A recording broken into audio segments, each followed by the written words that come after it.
ಹಾಗೆ ಟಿಎಂಸಿ ಮುಖಂಡನ ದೌಲತ್ತನ್ನ ನಾವು ನೋಡಿದ್ವಿ, ಯಾವ ರೀತಿಯಾಗಿ ಮಾತಾಡಿದಾನೆ ಅಂತ. ಇದೇ ಟಿಎಂಸಿ ಪಕ್ಷದ ನಾಯಕಿ ಮಮತಾ ಬ್ಯಾನರ್ಜಿಗೆ ಇವತ್ತು ಸುಪ್ರೀಂ ಕೋರ್ಟೇ ಛೀಮಾರಿ ಹಾಕಿದೆ. ಚುನಾವಣಾ ಆಯೋಗದ ವಿರುದ್ಧ ಅರ್ಜಿ ಹಾಕಿದ್ದಕ್ಕೆ ಮಮತಾ ಬ್ಯಾನರ್ಜಿ ಪಕ್ಷದವರನ್ನೂ ಕೂಡ ತರಾಟೆಗೆ ತೆಗೆದುಕೊಂಡಿದೆ. 2 ದಿನದ ಹಿಂದೆ ಪಶ್ಚಿಮ ಬಂಗಾಳದ ಕೋಲ್ಕತ್ತಾದಲ್ಲಿದ್ದ ಸ್ಟ್ರಾಂಗ್ ರೂಮ್ನಿಂದ ಇವಿಎಂಗಳನ್ನ ಎತ್ಕೊಂಡು ಹೋಗ್ತಿದ್ದಾರೆ ಅಂತ ದೊಡ್ಡ ಗಲಾಟೆ ಆಗಿತ್ತು. ರಾತ್ರೋರಾತ್ರಿ ಟಿಎಂಸಿ ಬಿಜೆಪಿ ಕಾರ್ಯಕರ್ತರು ಕೈ ಮಿಲಾಯಿಸಿದ್ರು. ಆಮೇಲೆ ಬಿಜೆಪಿಯವರ ಸೂಚನೆಯಂತೆ ಚುನಾವಣಾ ಆಯೋಗದವರು ಇವಿಎಂಗಳನ್ನ ಬದಲಿಸ್ತಿದ್ದಾರೆ ಅಂತ ಮಮತಾ ಬ್ಯಾನರ್ಜಿನೂ ಆರೋಪ ಮಾಡಿದ್ರು. ಮತ್ತೊಂದು ಕಡೆ ಮತ ಎಣಿಕೆ ಕೇಂದ್ರಗಳ ಮೇಲ್ವಿಚಾರಕರಾಗಿ ಕೇಂದ್ರ ಸರ್ಕಾರಿ ನೌಕರರನ್ನ ಮಾತ್ರ ಆಯೋಗ ನೇಮಕ ಮಾಡಿತ್ತು. ಈ ಆದೇಶ ರದ್ದುಪಡಿಸಲು ಚುನಾವಣಾ ಆಯೋಗಕ್ಕೆ ಸೂಚನೆ ಕೊಡಬೇಕು ಅಂತ ದೀದಿ ಮೊದಲು ಕೋಲ್ಕತ್ತಾ ಹೈಕೋರ್ಟ್ ಮೆಟ್ಟಿಲೇರಿದ್ರು. ಹೈಕೋರ್ಟ್ ಟಿಎಂಸಿ ಅರ್ಜಿಯನ್ನ ವಜಾಗೊಳಿಸಿದ ಮೇಲೆ ಸುಪ್ರೀಂ ಕೋರ್ಟ್ನಲ್ಲಿ ತುರ್ತು ವಿಚಾರಣೆಗೆ ಮೇಲ್ಮನವಿನೂ ಸಲ್ಲಿಸಿದ್ರು. ಆದರೆ ಇವತ್ತು ಮಮತಾ ಬ್ಯಾನರ್ಜಿಗೆ ಸುಪ್ರೀಂ ಕೋರ್ಟೇ ಛೀಮಾರಿ ಹಾಕಿದೆ. ಸುಪ್ರೀಂ ಕೋರ್ಟ್ನಲ್ಲಿ ಮಮತಾ ಬ್ಯಾನರ್ಜಿ ಹಾಗೂ ಟಿಎಂಸಿ ಪಕ್ಷದ ಪರವಾಗಿ ಕಪಿಲ್ ಸಿಬಲ್ ವಾದ ಮಂಡಿಸಿದ್ರು. ಮತ ಎಣಿಕೆಗೆ ಕೇವಲ ಕೇಂದ್ರದ ನೌಕರರೇ ಯಾಕೆ ನಿಯೋಜನೆ ಮಾಡಿದ್ದಾರೆ ಅಂತ ಆಯೋಗ ಸ್ಪಷ್ಟನೆ ಕೊಡ್ತಿಲ್ಲ. ಕೇಂದ್ರ ಸರ್ಕಾರಿ ನೌಕರರನ್ನ ಮತ ಎಣಿಕೆಗೆ ಮೇಲ್ವಿಚಾರಣೆಗೆ ನೇಮಿಸೋದ್ರಿಂದ ಅವರೆಲ್ಲ ಬಿಜೆಪಿಯವರ ಪ್ರಭಾವಕ್ಕೆ ಒಳಗಾಗಬಹುದು ಅಂತ ವಾದ ಮಾಡಿದ್ರು. ಕೇಂದ್ರ ಸರ್ಕಾರದ ನೌಕರರು ಕೇಂದ್ರ ಸರ್ಕಾರದ ಪರವಾಗಿ ಕೆಲಸ ಮಾಡುವ ಅನುಮಾನ ಇದೆ. ಇದರಿಂದ ಮತ ಎಣಿಕೆ ಪಾರದರ್ಶಕತೆಗೆ ಧಕ್ಕೆ ಆಗತ್ತೆ ಅಂತ ಹೇಳಿದ್ರು. ಜೊತೆಗೆ ಮತ ಎಣಿಕೆ ಟೇಬಲ್ಗಳ ಮೇಲ್ವಿಚಾರಣೆಗೆ ರಾಜ್ಯ ಸರ್ಕಾರಿ ನೌಕರರನ್ನ ಹೊರಗಿಟ್ಟಿದ್ದು ಸರಿಯಲ್ಲ. ಮತ ಎಣಿಕೆ ವೇಳೆ ಬಿಜೆಪಿ ಪರ ಕೇಂದ್ರ ಸರ್ಕಾರಿ ನೌಕರರು ಕೆಲಸ ಮಾಡಬಹುದು ಅನ್ನುವ ಆತಂಕ ಇದೆ. ಹೀಗಾಗಿ ಕೇಂದ್ರ ಚುನಾವಣಾ ಆಯೋಗದ ಈ ಆದೇಶವನ್ನ ರದ್ದುಪಡಿಸಲು ಆಯೋಗಕ್ಕೆ ನೀವು ಸೂಚನೆ ಕೊಡಬೇಕು ಅಂತ ಕೇಳಿದ್ರು ಕಪಿಲ್ ಸಿಬಲ್. ಕಪಿಲ್ ಸಿಬಲ್ ವಾದ ಆಗ್ತಾ ಇದ್ದಂತೆ ಸುಪ್ರೀಂ ಕೋರ್ಟ್ನಲ್ಲಿ ಚುನಾವಣಾ ಆಯೋಗದ ಪರ ವಕೀಲರು ಪ್ರತಿವಾದ ಮಾಡಿದ್ರು. ಏಪ್ರಿಲ್ 13ರಂದೇ ಕೇಂದ್ರ ಸರ್ಕಾರದ ಸಿಬ್ಬಂದಿಯನ್ನ ನೇಮಿಸುವುದಾಗಿ ಸುತ್ತೋಲೆಯನ್ನ ಆಯೋಗದಿಂದ ಹೊರಡಿಸಲಾಗಿದೆ. ಮತ ಎಣಿಕೆಯನ್ನು ಚುನಾವಣಾ ಆಯೋಗ ಪಾರದರ್ಶಕವಾಗೇ ಮಾಡಲಿದೆ ಅನ್ನೋದು ಎಲ್ರಿಗೂ ಗೊತ್ತಿರೋ ವಿಚಾರ. ಯಾಕಂದ್ರೆ ಮತ ಎಣಿಕೆ ಶುರುವಾದಾಗಿನಿಂದ ಕೊನೆಯವರೆಗೂ ಎಲ್ಲವೂ ವಿಡಿಯೋ ರೆಕಾರ್ಡಿಂಗ್ ಆಗಿರುತ್ತೆ. ಮತ ಎಣಿಕೆಯೂ ಸರಿಯಾದ ರೀತಿಯಲ್ಲಿ ಆಗತ್ತೆ ಅನ್ನೋದಕ್ಕೆ ಇದಕ್ಕಿಂತ ಸಾಕ್ಷಿ ಬೇಕಾಗಿಲ್ಲ.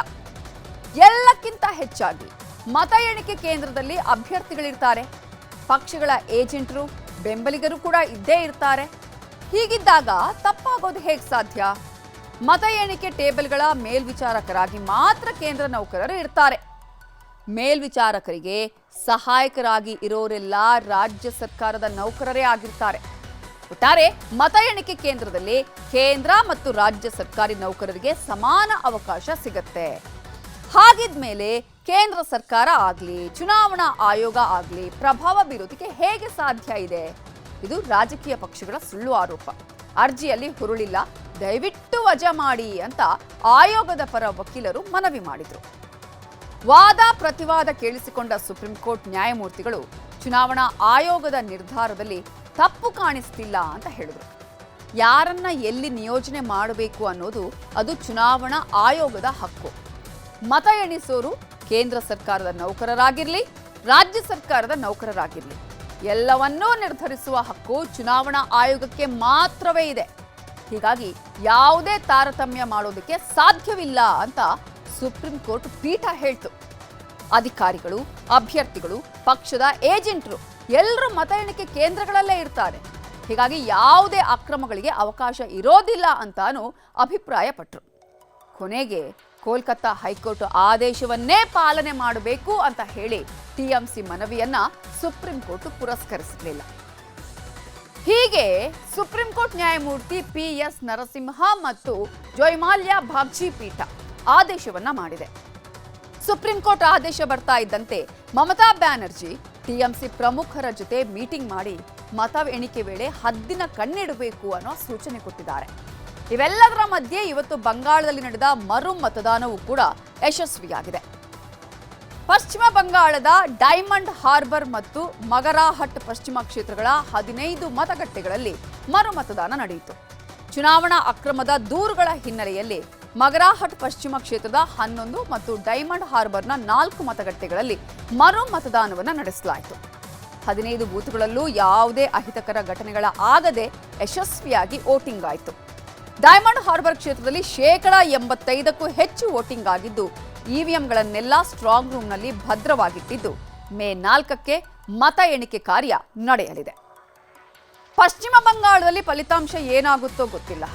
ಬಿಜೆಪಿಯವರು, ಟಿಎಂಸಿಯವರು ನಾವೇ ಅಧಿಕಾರಕ್ಕೆ ಬರ್ತೀವಿ ಅಂತಿದ್ದಾರೆ. ಇನ್ನೊಂದು ಕಡೆ ಅಸ್ಸಾಂ ರಾಜ್ಯದಲ್ಲೂ ರಾಜಕೀಯ ವಿಪ್ಲವ ಶುರುವಾಗಿದೆ. ಮತ ಎಣಿಕೆ ಆಗ್ತಿದ್ದಂತೆ ಶಾಸಕರ ಕುದುರೆ ವ್ಯಾಪಾರ ಆಗುವ ಆತಂಕ ಕಾಂಗ್ರೆಸ್ನವರನ್ನ ಕಾಡ್ತಾ ಇದೆ. ಅಸ್ಸಾಂನಲ್ಲಿ ಈ ಸಲ ಕಾಂಗ್ರೆಸ್ ಪಕ್ಷಕ್ಕೆ ಹೆಚ್ಚು ಸ್ಥಾನಗಳು ಸಿಗುತ್ತೆ ಅನ್ನುವ ಅಚಲ ವಿಶ್ವಾಸ ಇದೆ. ಆಡಳಿತದಲ್ಲಿರುವ ಬಿಜೆಪಿ ಸೋಲತ್ತೆ ಅನ್ನುವ ನಂಬಿಕೆಯೂ ಇದೆ. ಆದರೂ ಮತ ಎಣಿಕೆ ಆಗ್ತಾ ಇದ್ದಂತೆ ಫಲಿತಾಂಶ ಅತಂತ್ರವಾದರೆ ಶಾಸಕರ ಕುದುರೆ ವ್ಯಾಪಾರಕ್ಕೆ ಬಿಜೆಪಿ ಕೈ ಹಾಕತ್ತೆ ಅನ್ನುವ ಆತಂಕವೂ ಇದೆ. ಕಾಂಗ್ರೆಸ್ ಮೈತ್ರಿಕೂಟದವರು ಬಿಜೆಪಿ ಜೊತೆ ಕೈ ಜೋಡಿಸೋ ಟೆನ್ಷನ್ ಕಾಂಗ್ರೆಸ್ಸಿಗಿದೆ. ಅದಕ್ಕೆ ಇವತ್ತು ಅಸ್ಸಾಂ ಚುನಾವಣಾ ಉಸ್ತುವಾರಿಯಾಗಿರುವ ಡಿಕೆ ಶಿವಕುಮಾರ್ ಎಂಟ್ರಿ ಕೊಟ್ಟಿದ್ದಾರೆ. ಅಸ್ಸಾಂನಲ್ಲಿರೋ ಕಾಂಗ್ರೆಸ್ ಮೈತ್ರಿಕೂಟದ 6 ಪಕ್ಷಗಳ ನಾಯಕರ ಜೊತೆ ಸಭೆನೂ ಮಾಡಿದ್ರು. ಫಲಿತಾಂಶ ಅತಂತ್ರವಾದರೆ ಬಿಜೆಪಿ ಜೊತೆ ಕೈ ಜೋಡಿಸದಂತೆಯೂ ಮನವಿ ಮಾಡಿದ್ರು. Well, let they do any lotus. Our hand is more stronger than the lotus.